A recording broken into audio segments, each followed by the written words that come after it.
In terms of what parts of the company are hiring, it's pretty broad, but I would say, the data that our very own Kara Carlson has crunched, service is a big aspect, which is maybe no surprise in that, the summer season is a busy one for Tesla.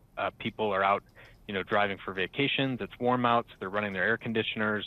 To the extent that you do need to service an electric vehicle, that's one of the things that is common. So, one of the interesting aspects of this story is that, we did speak with people who were a part of this job cutting, who, said that they were surprised that some of the service and salespeople, that the company, clearly needs at a time of, busy service work, and a company that's struggling to sell more cars.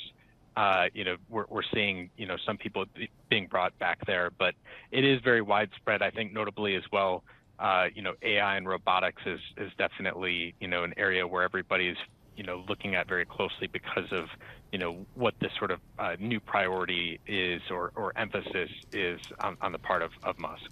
Craig, Bloomberg's also out with a story, David Welch, that GM's Mary Barra says the automaker won't sell 1 million EVs next year. So just another story, another data point about kind of maybe where the ultimate demand or lack of demand may be for EVs. What's the latest feeling within the industry about how this thing's going to evolve and what pace?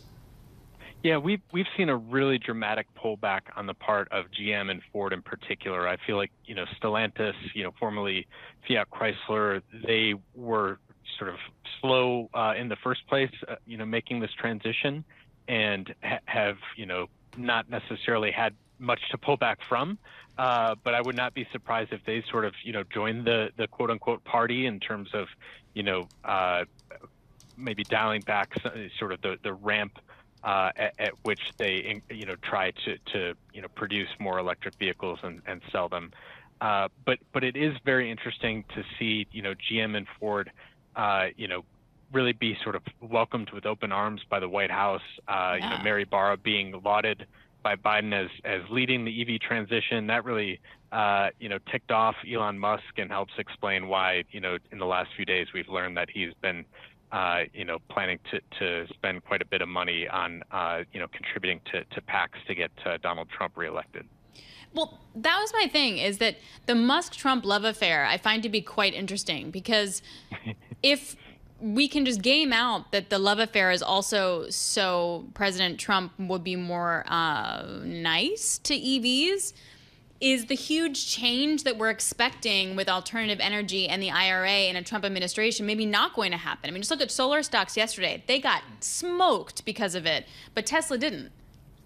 Yeah, it is surprising. I mean, maybe if you're trading Tesla, you sort of reckon that, the CEO, very, very publicly endearing himself to the candidate, will sort of, come back to benefit him down the line. And maybe some of these threats to do away with electric vehicle tax credits and so forth will fall by the wayside.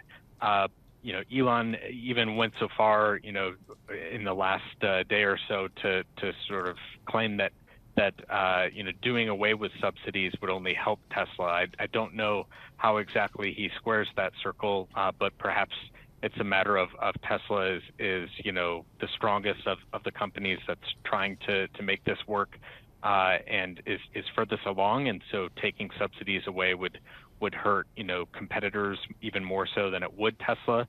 But it certainly wouldn't be good for Tesla to lose access to $7,500 for a lot of its customers in the U.S. or would-be customers. And right. So, I do think it's very interesting, and we've heard very similar sort of anti-EV rhetoric on the part of J.D. Vance, his running mate. And so I think it's not only Trump who's sort of campaigned against EVs, but his running mate as of yesterday. Right.